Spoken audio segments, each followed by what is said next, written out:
Nous allons étudier ici la combustion du méthane. Le méthane est un gaz inflammable. C'est le gaz qui alimente ce dispositif de cuisson.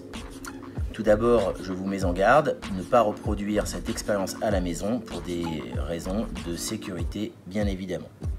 Alors, étudier une transformation chimique, c'est entre autres étudier les produits formés. Pour étudier les produits formés, je vais avoir besoin de 2 détecteurs. L'eau de chaux, un liquide incolore et transparent qui permet d'identifier la présence de dioxyde de carbone. Si l'eau de chaux est au contact du dioxyde de carbone, alors elle se trouble. La deuxième substance, le deuxième test d'identification que je vais réaliser, c'est celui de l'eau, tout simplement avec du sulfate de cuivre anhydre. Le sulfate de cuivre anhydre est une poudre blanche qui, au contact de l'eau, devient bleue.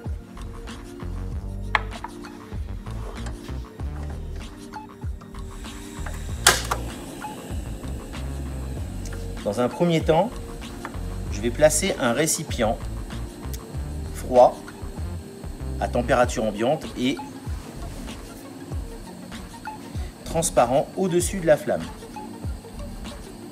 On constate en quelques instants que de la buée se forme sur les parois. Je vais encore attendre quelques secondes.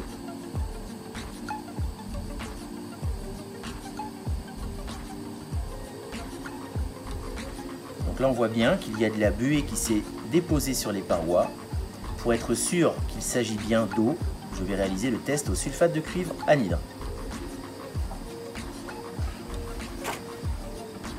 Pour cela, je place à l'intérieur de mon récipient de la poudre blanche de sulfate de cuivre anhydre que je vais répartir sur les parois. Voilà, donc on voit bien que le sulfate de cuivre il est devenu bleu, ce qui montre bien qu'il s'est formé de l'eau au cours de cette combustion. Le deuxième produit que l'on veut mettre en évidence, c'est l'éventuelle présence de dioxyde de carbone. Pour cela, j'essaie de récupérer des gaz issus de la combustion. Alors, il y a l'eau, bien sûr, mais il y a aussi peut-être du dioxyde de carbone. C'est ce que nous allons essayer de mettre en évidence grâce à l'eau de chaux. On introduit de l'eau de chaux limpide et transparente.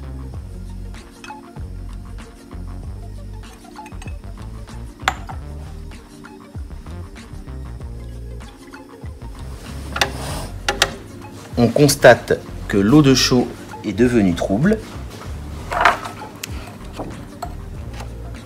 ce qui montre bien que la combustion du méthane dégage aussi du dioxyde de carbone.